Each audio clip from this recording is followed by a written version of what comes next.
everyone, Nick here from Whole Latte Love. I've got John with me. Hello everybody.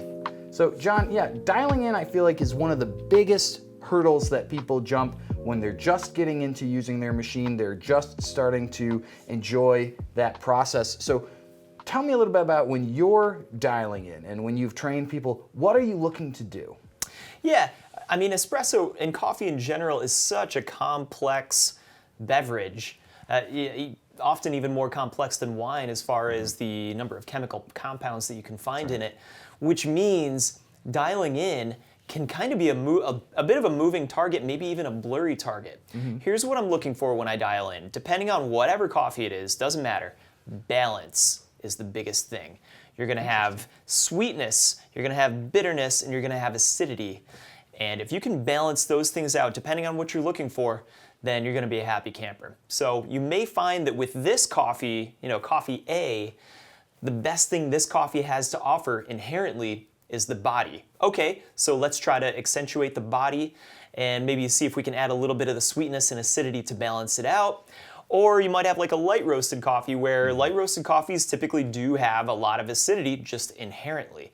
So maybe you want to add a little bit of body to balance out a lot of acidity. No matter what, I'm always looking to accentuate sweetness as well. Sweetness is what makes things taste good after all. And I think some people are surprised when they see that coffee can taste sweet actually without the addition of any kind of other, sweeteners, creams, sugars, etc. But, Todd just brought us some red Caturra from Guatemala. Just very good, very delicious coffee. I think he's testing out for Untold Coffee Lab. So. Oh, that was a fantastic incredible coffee. Yeah, now keep in mind during the roasting process, sweetness. Yeah, you were a roaster, right? Oh yeah, I used to be a roaster, and part of roasting is you are breaking down complex carbohydrates into simple sugars. Literally, there are sugars in your coffee. So if we can get those sugars out, then we're gonna have nice sweet coffee. And while we're doing that, we also do wanna balance everything out, make sure we got some body there. If you're a fan of acidity, have some of that in there as well. So half the time, it's gonna depend on what kind of coffee you're working with, and getting to know that coffee is part of dialing in. And there's gonna be all sorts of numbers, tips, tricks, techniques that are gonna get us to that balance that I'm always looking for. Yeah, well, we're working with a coffee that we're very familiar with. Obviously, that's gonna be our crema wave. And so, John, what are we looking for when it comes to dialing in something like that? Because I'm sure a lot of you at home, you've probably picked up a bag. If you haven't, definitely recommend it. That's sort of our take, the modern kind of Italian espresso blend, but actually produced, roasted here in the United States, so that's not right. Quite Italian, let's say. Yeah. Now, I do like the way you put that. It's sort of the modern take on the Italian espresso blend. That's a medium to dark roast. Now, what I would do with that kind of coffee is aim for about 25 seconds. That's sort of the lower end of time when it comes to dialing in coffee. Often you hear things like, 30 seconds, anywhere from 25 to 30. With a darker roast, you can use a little bit less time. Here's why. Darker roasts are a little bit more soluble than lighter roasts, meaning you don't need quite as much energy, whether you're gonna use that energy in temperature or use it in a lot of time. You just don't need too much energy to get everything out of that coffee. That's why I would say a shorter extraction time, about 25 seconds, is great for that crema wave. And that's where you get plenty of body, which is inherent with a slightly darker roast, but you get this really nice almond aftertaste and sort of a honey sweetness up front. That's what we're looking for with that particular coffee. And I know we've included that in the tasting notes for the coffee. So we've got 4 different grinders here today, different price points and styles as well, so very entry-level equipment. And then some grinders that you may actually see in a commercial shop that maybe you've actually had behind the bar, some of the places you've worked, John. So we're gonna be covering what dialing in looks like on each of these different styles of grinders. We'll be using our Gaja Classic E24 for our more entry-level equipment, and then we're going to be using the Synchronica AMG for our mid to commercial level grinders as well. But you'll find that for the most part, it's going to be a similar process. Dialing in is a lot of just small course corrections, wouldn't you say? Yep, absolutely.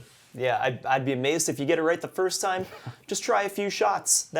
Frankly, that's part of the fun of coffee to me, is the exploration and finding out what each different bean can give you depending on how you are brewing it. Perfect. Well, I'll tell you what, let's get started with our Encore ESP. That's going to be the first grinder. So I've got that over here. For those of you who aren't familiar, this is a more modern refinement of Baratza's Encore ESP. I've got a older Baratza Encore at home, but I have a different grinder that I've been using for espresso. I'd say it's a really good entry point for somebody who maybe doesn't have the budget to invest in a stepless or more premium grinder. It is going to be the most sort of plasticky of the bunch that we have today, made in Taiwan. The rest of the grinders here we've got are either made out of aluminum or made in Italy.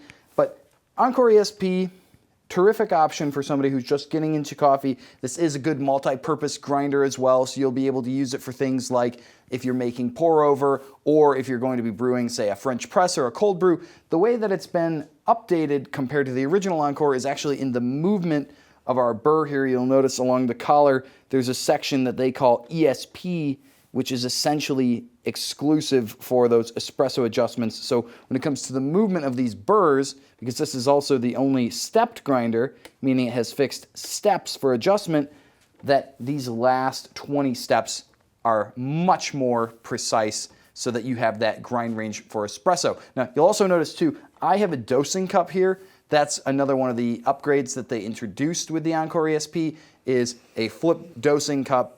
For the Classic, I'm going to be using 16 grams. So, John, I know there's some discourse around weighing and around using scales, things like that. But I would say at the very least, right, regardless of how much coffee you wind up using, because you also mentioned time-wise, you might go for closer to 25 on a darker roast. Having a scale is really useful just so that you can make sure that you're being consistent, right? Yep. So even if you don't wind up using a recipe exactly the way someone provided it to you, if you're doing something repeatable, right, that's what's most important, because then you can really observe the impact of your grinder, which is what you are dialing in. That's right, yeah. This whole dialing in process is going to be about controlling variables. And we're using the scientific method. When you diagnose a problem, indeed, when you diagnose a problem, maybe, oh, this one is too bitter or too acidic, we're going to change one variable at a time and see what that variable change does to the flavor of the coffee. Now, I would say if you want to start with that 16 grams of coffee going into that Baratza ESP grinder, or coming out rather of that Baratza ESP grinder, and if we taste that and it turns out it's way too acidic, we have a couple of ways to fix that. That's right. Yeah, so here's what I would say with that. If that shot tastes acidic, I would grind a little finer and look at the time. And let's say if that shot pulls in something like 19 seconds. A lot of acidity is generally known to be an under-extracted shot. So in order to extract more, we want to increase surface area by grinding even finer. That's right. Yeah.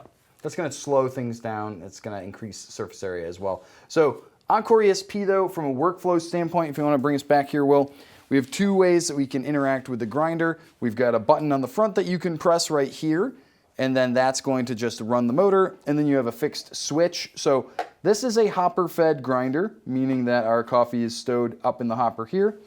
And we're just going to tear out that dosing cup and then grind our coffee. Let's check it out.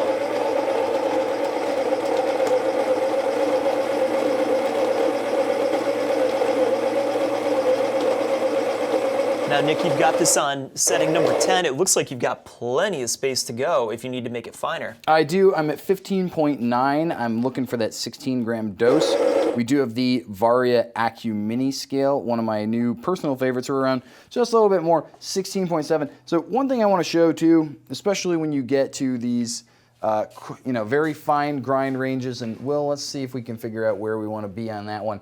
Just to show you a little bit of the clumping that you can see from a grinder like this, and maybe I'll put that on my hand there so you can take a look at it, but you can kind of see larger, sort of bolder, there we go, getting my bearings, get my sea legs there. You can see clumping that's occurring as the coffee is being dispensed. And so that's just a result of things like static, of that higher increased presence of fines. And then also we do have obviously a small chute, right? So typically when the grinder has a smaller chute that the coffee is being dispensed through, there's a greater propensity of clumping because it's just being wedged through a smaller space. And that's not a huge problem. All we're gonna do is just break those clumps up a little bit. I'll transfer this into the portafilter and then I'll do whatever else I need to once we've got our puck prep done. And then we have a question, it looks like. Yeah, how do you improve consistency with a Eureka Mignon Specialita in particular? Yeah, good question. I think the scale is going to be a big factor of that. And just doing everything the exact same way every single time. So for example, Nick here is doing 16 grams going into the portafilter. Make sure you lock that in. Do 16 grams every single time. Now, even all the way down to things like, I usually use my WDT tool, which Nick just used right here, to break up clumps. You can always get even more specific and go, okay, every time I use this tool, I go around clockwise 3 times, and then I go counterclockwise 3 times. You can get as consistent as even those little moves like that. Right. It's not just about weight, it's also about the way you do things every single time. So John, I did a 16 gram dose here. So you're dialing in crema wave. What are we looking for right now for my extraction? And I am gonna switch this AccuMini into one of my favorite modes on any espresso scale. It's called AccuSpro mode. AccuSpro. And we're gonna show that off right now. That's right. Now, we're always talking about brew ratios as well. If you don't know what that means, that has to do with your dosed coffee versus your brewed coffee. So we've got 16 grams in, and a typical espresso ratio these days is what we call a 1-to-2 ratio. 16 in, multiply that by 2, 32 grams of brewed espresso coming out of the machine. Yeah. That's always a good starting point. And I think that's what we're gonna be aiming for right here too. Now, this coffee, I love when this coffee comes out in about 25 seconds. Time is a window. I don't want to get too militant about that. If we're at like 24 seconds, I think it's going to be okay. Sure, but so we're looking on AccuSpro mode, and I know the frame rate's not helping me too much here, but this one up here, it's 1, and then you've got on the opposite side of that colon, obviously, 0.0. That's going to be our brew ratio, but we'll start brewing. And John, you're saying we're gonna have us cut at that 1-to-2. That's right. And it's gonna be that top number in the top left that we're looking at. So let's see what we got. Ooh, this is a nice fine shot. Looks a little too fine, it would seem. Yep. Well, a part of me is very actually kind of excited about that, because sometimes I worry that my Baratza ESP might not be able to get fine enough. I'm very happy with what I'm seeing as far, and you've got a ton more space on that Baratza ESP to go even finer. So that got was a heck of a range. Maybe 10, 11. Baratza does say a decent starting point for your espresso is going to be 15, but it really does come down to the coffee that you're using, your dose as well. So I would not use that as a, permanent truth, but just something to keep in mind. We'll clip that. So we ran around probably twice as long as you would have suggested, John. Yeah, that was about a 40, 45 second shot or so. But we're going to try these, both of us. We're going to be troopers here. I'm going to make you taste the shot with me. Sounds good, man. Yeah, I think a little unfair. You got more in your cup than I did, but... Well, maybe I'm more tired than you. You don't know. It's true. So, John, what are we tasting with that? Obviously over-extracted. So what can we do better? First of all, I am tasting a lot of body, and I think a lot of that body is a lot of bitterness. Really, really heavy, a lot of weight in this shot. I am getting a little bit of chocolatey flavors. I'm getting some of the body is kind of pleasant, but we just want to cut back that bitterness a little bit. I'm getting almost no acidity whatsoever. Now, to balance that out, and I'm not really getting that much sweetness either. I think that the really long brew time might be masking any of the sweetness might be in there. Some of the body might be masking some of the sweetness in there.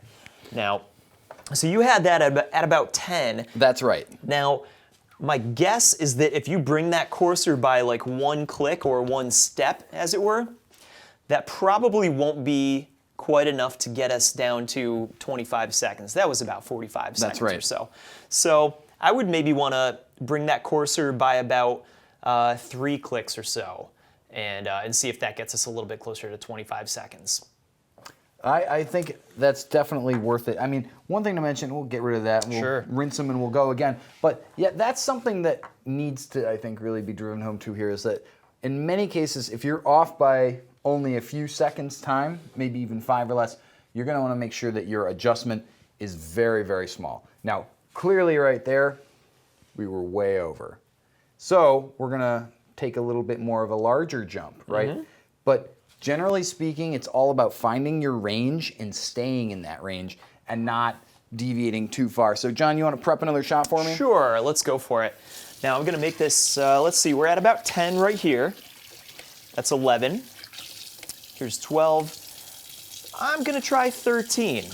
Now, I don't quite know exactly what 13 is going to do quite yet. There's only one way to find out, and we're going to do that together here. So it's a lot of trial and error, right? Yep. That's what dialing in really comes down to is trying your coffee. It's taste everything always, I think, is the saying for that. But you basically, what do you do with coffee, John?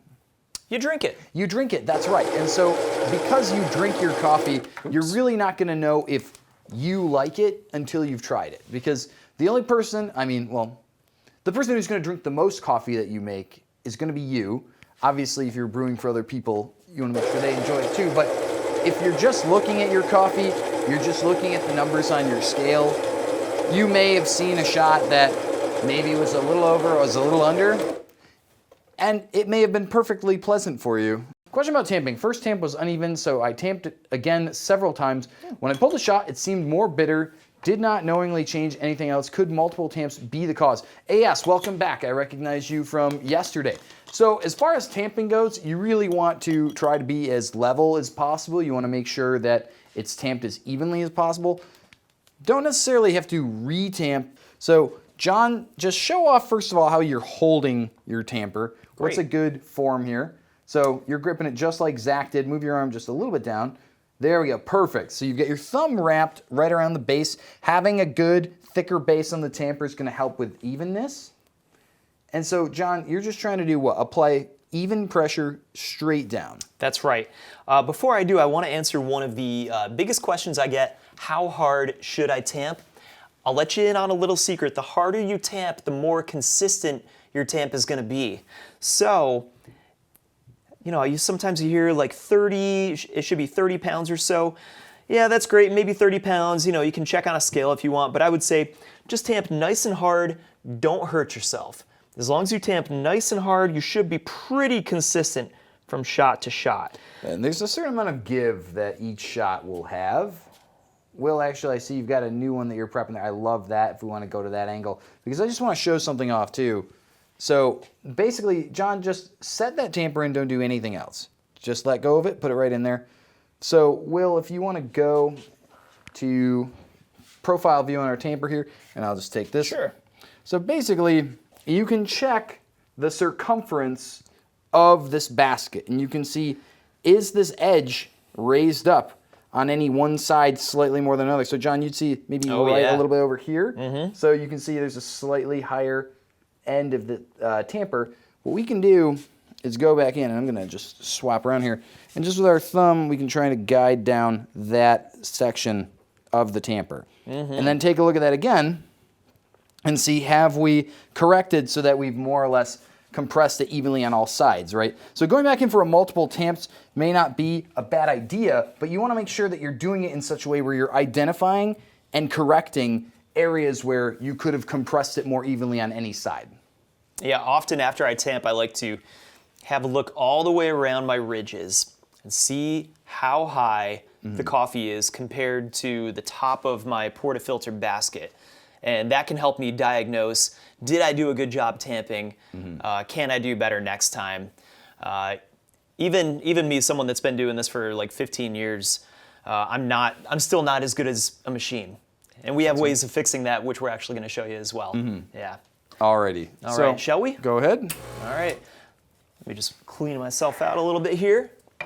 And let me get into my AccuSpro mode. We're already in are in AccuSpro. AccuSpro mode. Fantastic.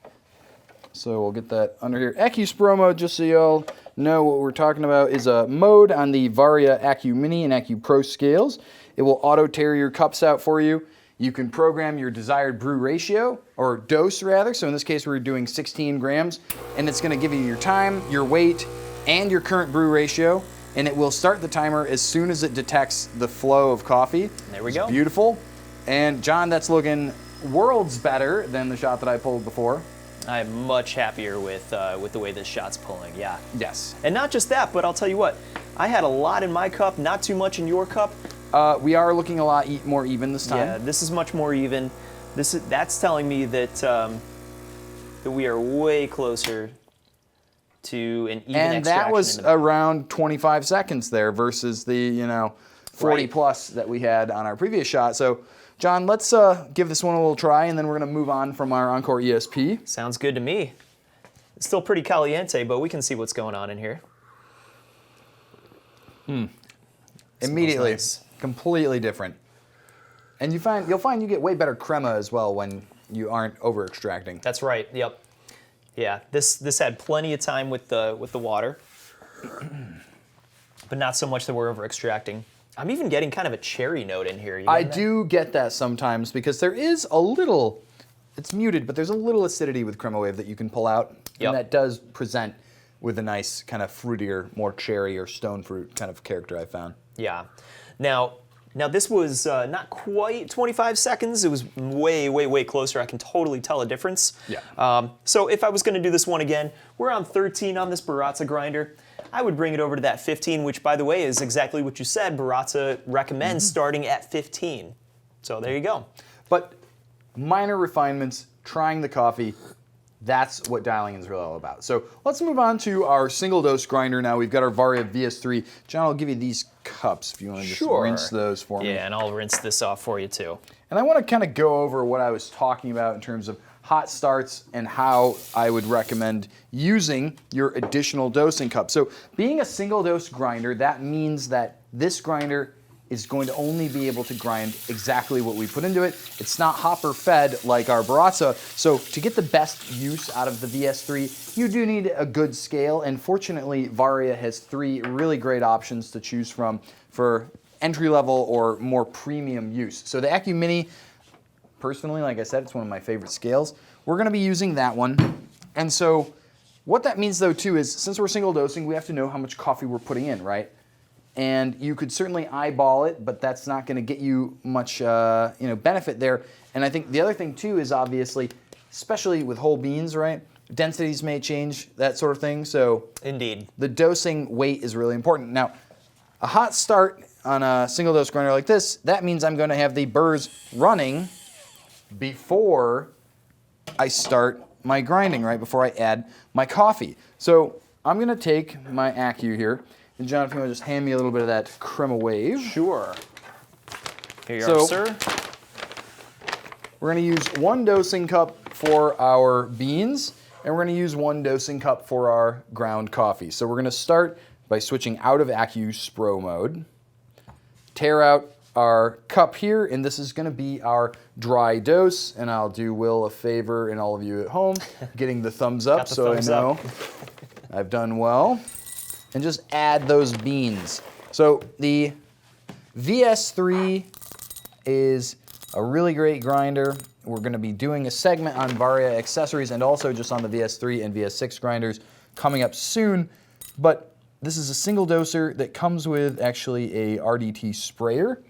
And you can use that RDT Ross droplet technique that is used to eliminate static so that you can help with basically preventing any coffee from staying inside of the grinder. And this is the problem when you get into that 1/100th of a gram accuracy, is that basically you can fight over finding the perfect hairs, right? size bean to remove, right? So we're gonna give that a little bit of a spray, and then I'm done with this cup for all intents and purposes. Now I'm gonna tear out, this is going to be my cup for my ground coffee. So we're gonna come back over to the VS3 now, and so we'll take our modular cup here. Really cool, by the way. This is a 58 millimeter circumference up here, meaning, or diameter, meaning this will fit perfectly into a portafilter. We're gonna load that in the bottom. Hot start, meaning we're going to start the motor right away, and then load coffee into the grinder as it's grinding.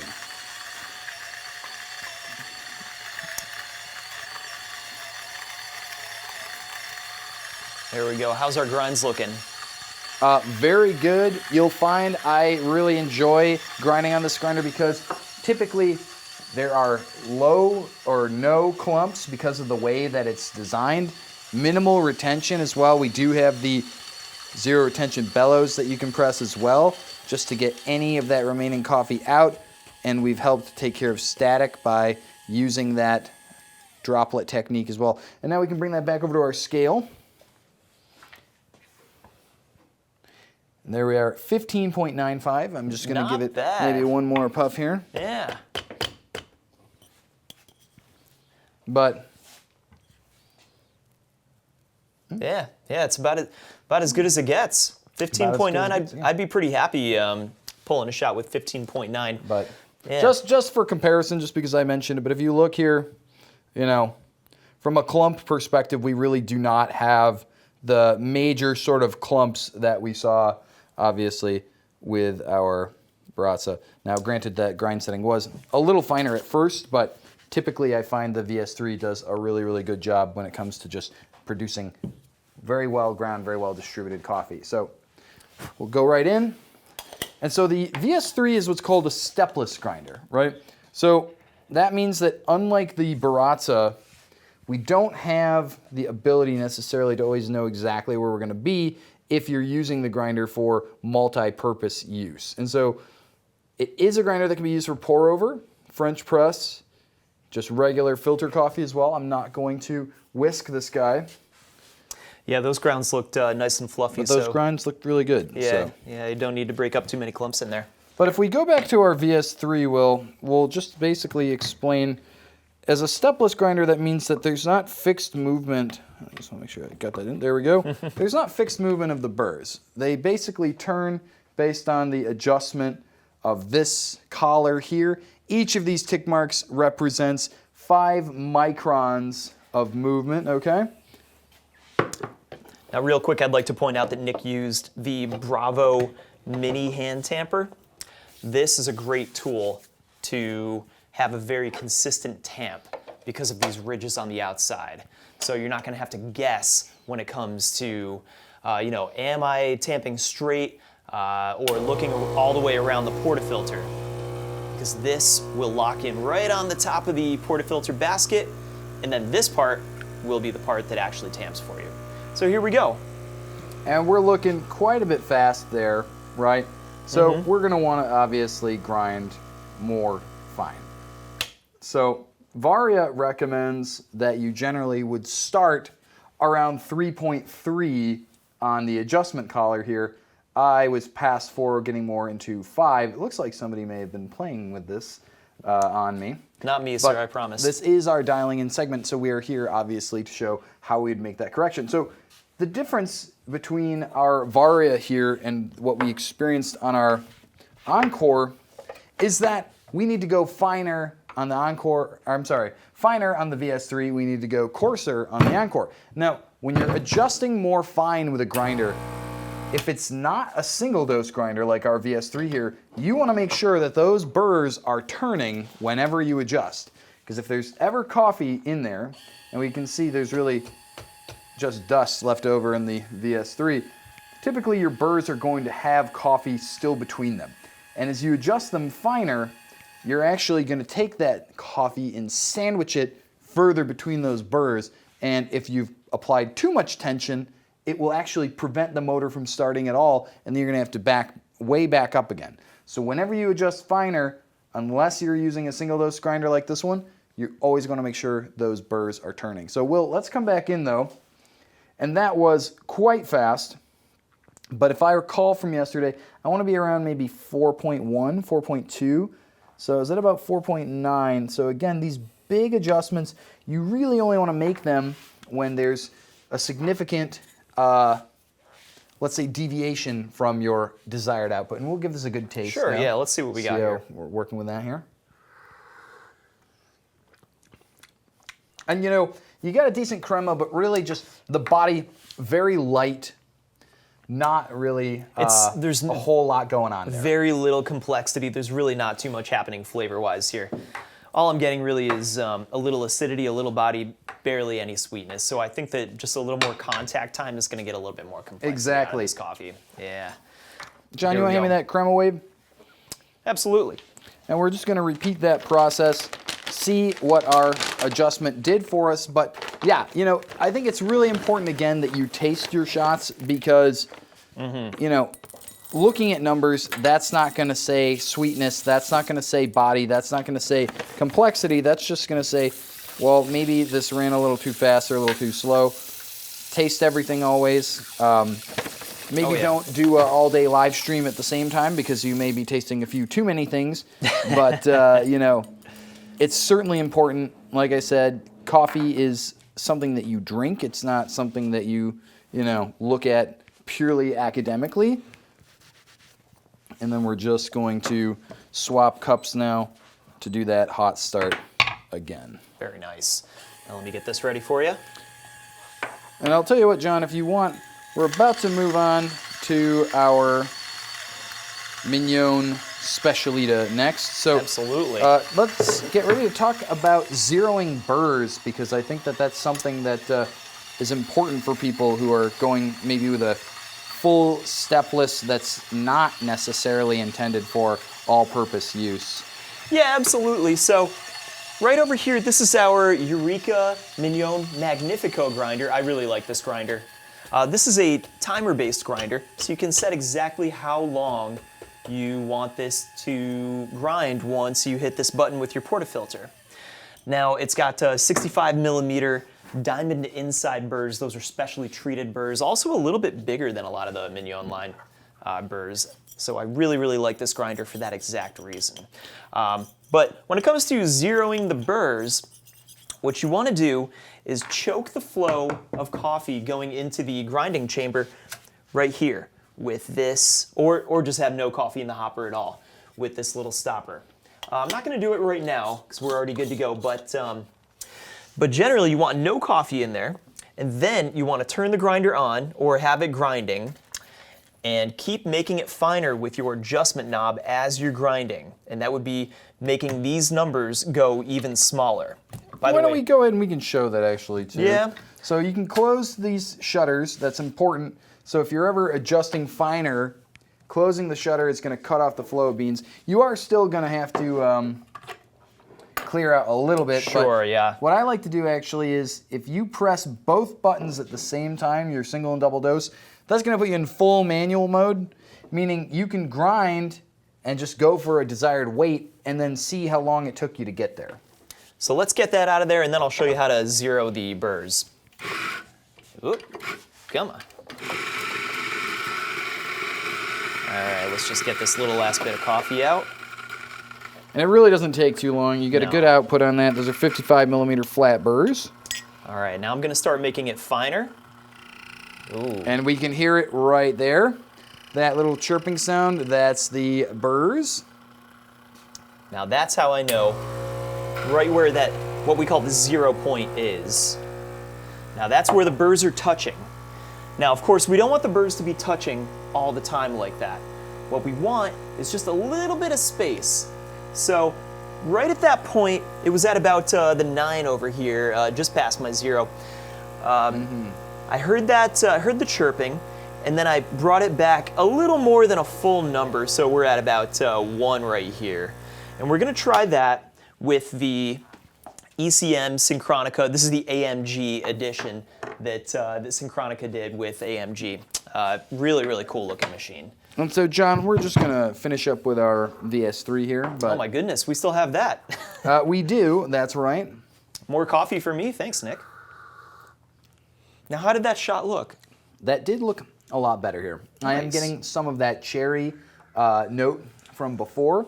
You know, still may want to go maybe a touch finer on this, but overall, really not too bad. Now, we have a question. What if my burrs are making noise before the dial is at 0? Good question. Sometimes you'll hear sounds of just the motor running. Don't let that scare you. You'll hear sounds, you'll hear whirs, you'll hear all kinds of sounds. You really want that chirping sound. That's where it's going to be at 0. Now, if you got another technical difficulty, give us a call. We'll give you a hand. I mean, the position of that knob, it's important to remember, is just relative. So you may hear that chirp before it reaches actually, exactly 0. And that's just going to be the idiosyncrasy probably of your grinder versus others. Ceado addresses that actually on the E37S now with an adjustable slide that you can change. It's a little ring that goes around so that you can actually set where 0 is. So that's not so much important as just understanding where that 0 point is, because that's a super handy way of understanding how fine can your grinder actually get and then backing off from there. So John, let's grab a scale and let's pull a shot. So one of the really nice things about this grinder is you can actually dose into your portafilter directly, and if you have a compatible scale, something like the AccuPro with a large enough weighing surface, that's going to let you dose directly onto the scale as well. Now here we go. I've got a couple of very cool accessories that go with this Eureka Mignon grinder. I like you're tucking in your this is my towel there. Yeah, I was my gonna cafe say. move. Yeah. Your barista training is showing. I like that shirt too. Feels at home. Yeah. This is one of my favorite shirts I own. Yeah. This ECM Profitech shirt. Depends on how far before 0 would be. Could be the 0 point slightly before. Looks like we've got some comments, just about the Love a Good VS3. Yeah.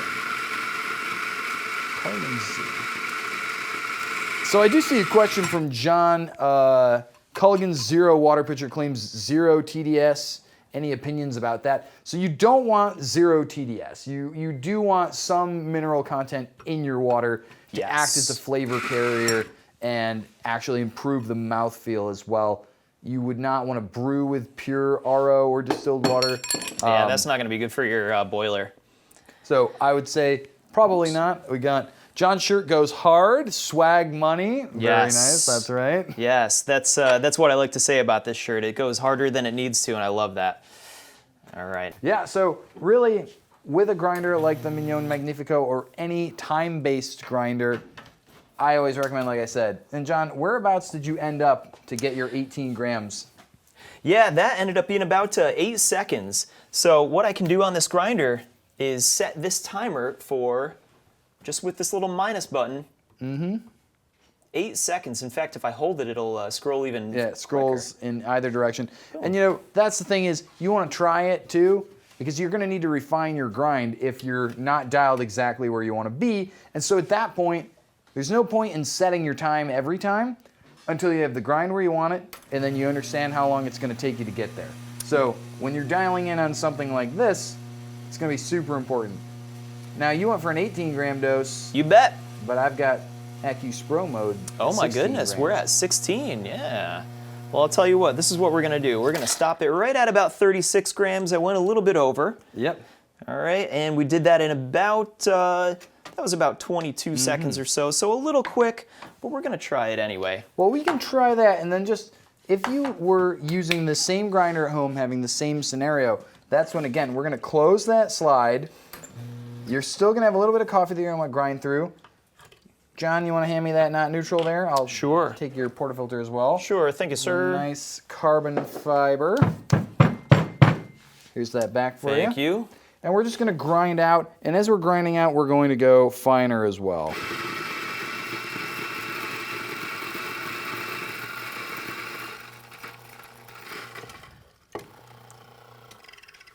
There you go. Now, do you hear that 0 point yet, or? I did hear it. Yeah. So one thing I will say, we'll use AccuPro mode on our AccuPro because that's actually for our 18-grammer. But let's go ahead and hit that one more time. Let's hit it. Now, something to keep in mind, this is always a really good point here. When you make the grind finer or coarser, that will change how long it takes to grind your desired dose, because there's more or less space depending on if you ground finer or coarser between the burrs. Right, that's why you really don't want to set your time until you've got the coffee tasting the way you want. So get your shot, Taste. Did you tear with that funnel on? Did it just like this. All right, there. Yeah. I was like, wait a minute, that doesn't look like 90 grams of coffee. I know you got my back. There we go. And we need a little bit more. Bump a dose, as Mark would say. Now that was a little bit longer than... 18.25 though. Okay. Yeah, not too bad. That was a little bit longer than the 8 seconds, which makes sense because you made it a little bit finer. I did. Which means yes. not as much coffee can pass through those burrs per second. The space between the burrs is much less. There we go, 18.03. I'm probably as close as you're going to get. That's about as close as it's going to get, yeah. Now, I am going to utilize this WDT tool here. There we go. Let's break up a little bit of clumpage. And I think we're in good shape here. Give it a little settle. Use some of my Bravo tools. That's right. There we go. That's a very vigorous spin. I know that's what we talked about earlier. Indeed. I could probably be even more vigorous with that. That's okay. There we go. And you're tamping on the edge of your counter. That's obviously something that you can do. I would recommend getting a mat probably to put on the corner. And absolutely. Otherwise, it's a perfect place to brace. Nice. All right, now let's use our AccuPro scale. Now this is set for 18 grams here. That's right. And let's go into AccuPro mode. And I'll get us a couple of cups. Nick, you and I are going to be drinking a lot of espresso today. This is just the beginning of the day here. Well, we're about to move on to some brewed coffee once we enter our Varia segment. And there we are in AccuPro mode. Fantastic. Perfect. All right. No more questions, so we're doing good. Slightly higher flow rate on this, obviously. Stock flow rates are going to be higher on rotary pump machines like the Syncronica. There we go. Whoa. We're already looking much nicer there. That's velvety right there, yeah. One thing I want to make sure that I point out before the end of this segment is all these things certainly have different, it's different beans, even when you get the same bean. Now, go ahead. There we go. Now I think we're all set there. We're making products that are man-made. You know, we've got espresso machines, tampers, all these things. We can control a lot of variables. When it comes to coffee, this is something that's growing out of the ground, right? We're picking beans from a tree. So we can control a lot of variables. Every now and then, not every single shot is going to be the exact same shot. That's something that we can get as consistent as possible with, you know, roasting, even growing coffee, things like that. At the end of the day, we're always looking for what we call the God shot. That's the perfect, best shot of espresso you've ever had. I think I've had maybe 5 of them in my life. Keep in mind, this is something that grows out of the ground. Not everyone is going to be a God shot. And that's what this whole pursuit is all about. We can get close all the time. I'm always, part of the reason I stay in this is that artistic pursuit of the God shot. So gives you something to aspire to, absolutely. Exactly. So I see Danby. Any thoughts on pre-infusion when dialing in the perfect shot? So Dan, I think that pre-infusion has a pretty significant role when it comes to dialing in, but for those of you who are really just getting started though, that is a variable that will start to kind of change your extraction times, right? That will start to kind of change how you look at what your overall duration, say, of your shot should be. So for me, I kind of feel like getting a handle on the basics, just kind of getting your grinder more or less dialed into where you want it is the place to start, and then say, okay, let's say you have a machine with flow control, for example, or a low flow mode. Yeah, how does this taste if I extend that initial infusion, right? Yeah. How does that taste if I maybe change the temperature a little bit too? I would say, especially for lighter roasted coffees, right, where you want to increase contact time, but maybe you don't want to completely choke out the machine with a really, really, really fine grind. That's where at least using a lower flow at the start for pre-infusion makes more sense, and then kicking up to regular extraction without necessarily going super fine. Yeah, keep in mind those light roasts are going to be way harder beans, often denser. So you're going to want just a little help, get that puck nice and wet, make sure that there's no pockets in there, and then hit it with your full pressure. And that's going to help reduce channeling, which will get you a more even extraction. Evenness is another thing that we're always looking for when it comes to extraction. Yeah. So, John, we're gonna have to, like I said, blaze through our last Sure. grinder here, which we've got, which is the Ceado. So, if we can, let's try to get right up here on our dial. Yep. So, John, show us. We're gonna zero this one out just like we zeroed out that Mignon Magnifico. Oh, sure. Let me choke the flow of beans here. And I'm going to use something to catch my grinds. Let's get these going.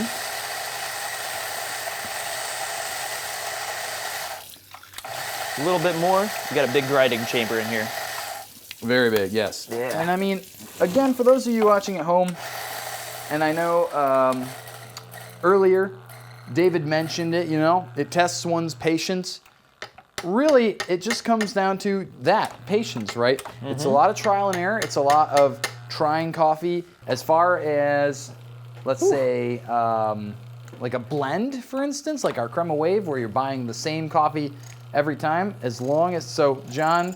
There you All go. right, so now what you want to do, stop backing it off for a minute. Let's make sure that we move our collar so that 0 is now in the center, right? So for those of you who've got that Ceado E37S at home, you can set your 0 point and then actually adjust so that you know where 0 is now. That's 0 right there. Nice. So if you've got one of these at home, probably the easiest way to get started just in terms of helping to identify what that espresso grind range is. Absolutely. Now keep in mind this, I love this grinder. This is my endgame grinder, the E37S. The range that you have here, I mean, this is our 0 point right there. And I had this dialed to about, it was maybe 2.5 or so, or just a little bit after 2. We went an entire 2 numbers before I was able to get to the 0 point. So you have a huge range of grinding here, plus incredibly consistent timer. I love this grinder. And you're more or less gonna just stay between that. And so, John, we have time for basically this shot, and then we gotta call it because Varia is coming up. So for those of you who are staying tuned, coming up next, we have an overview, like I said, of Varia accessories. So keep your eyes peeled for that. I think, John, we're gonna pull this shot, and then we're gonna call it a segment. Ooh. And then make sure, you get that Oh yeah, don't forget this. bean shield. I call it a bean shield. I kind of like Bean that. shield. There we go, a little Very bit more. fast though, right in the middle. Beautiful on that. This is a nice, I've always loved this grinder. All right, 20.75. Let's just shave a little bit off to get to my 18, and then we'll pull a shot. We'll call it a day. All right, sounds good to me. Nice. 18.12, I'm good with that. Sounds good to me. Now, I don't think we need the WDT tool. This is looking really nice. Yeah, so that's something that you're going to find is obviously as you get up there in terms of burst size, in terms of going for a more commercial-oriented grinder, generally speaking, particle distribution, clumping, things like that are generally taken care of by the grinders. As a barista, you would not need to do the same amount of prep because you're obviously intending to serve customers with that, and that's going to be something that you need to do quickly. Right. So, John, Speaking of, let's boogie. here we go. We got a cup for me? Right in front of you. Oh my goodness. So I've got these nice ECM cups. Those are the stoneware cups. And here we are. Yeah, we're a little fast. That's okay. So I was a little bit past 2 on my grinder. Thanks, Nick. I was a little bit past 2 on my grinder. I think with something that fast, I'd probably bring it over to about 1.5, and we could take it from there. Yeah. So again, those bigger jumps obviously intended when you've got a significant change that you need to make in your overall extraction time. Absolutely. But yeah, I would say when it comes to dialing in, try different things. Keep in mind acidity is under-extracted. Maybe make it finer. Too much bitterness, make it coarser, you're probably over-extracted. And then start experimenting from there. Do that 1-to-2 ratio, 16 in, 32 out, or 18 in, 36 out. And when you really want to get crazy, you can start doing 1-to-3 ratios and see what that does to your flavor. In the end, it's going to be your specific taste that is going to dictate when you're there and when you've got the B word, balance. Perfect. And with that, we're going to call it, guys. Thank you so much for joining us. All right. Cheers, y'all.